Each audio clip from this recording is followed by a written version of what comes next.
Okay, so coherent radio waves are emitted from transmitters X and Y, so here, and they're emitted in phase. The waves interfere constructively at point Z. So if you had like a microphone at point Z or a radio receiver or something, you would hear a sound. Um, that's constructive. If it was destructive, you wouldn't hear anything there. It would they would cancel out. So constructive, you would hear something there, or you'd pick up a signal there if it's constructive.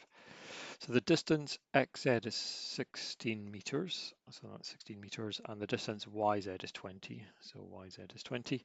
Radio waves have wavelength lambda, so they have both the same wavelength lambda.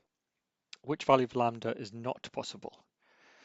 Well, if it's constructive, then the path difference, so constructive interference, the path difference needs to be some whole number of wavelengths, so n lambda, if it's to be constructive. So if you look at the path taken by xz, so that is 16 meters, so that's 16 meters, so that's xz, and then the path taken by yz, well, that's longer, so that's the path there, say, so that would be yz, like that. So the path difference is just this, well, it's basically just the difference in the path taken. So if this is 20 meters from y to z, then this path difference is 4 meters. So basically it's just the extra distance that the wave from y has had to travel, so 4 meters.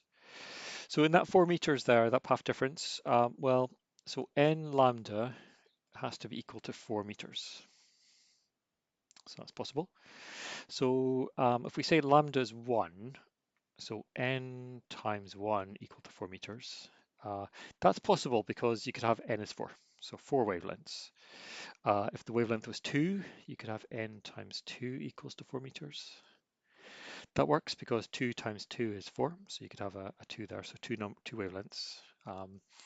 C n times 3 equals to 4 meters. Well, that doesn't work. There's no number or integer you can multiply by 3 to get 4. So you can't have a wave of 3 meters in a path difference of 4. Not possible. Last one you could do, so n times 4 is equal to 4 meters. So that would be just one wave in that path difference. So that's possible. So the answer to this one is that 3 meters is not possible because you can't fit a wave or an integer number of wavelengths of 3 meters into 4 meters. So say that's 3 meters there, like that. So that's say the wavelength. Then there's this extra meter here. Well, you can't fit another whole wavelength in there, so not possible. So the answer to that one is C.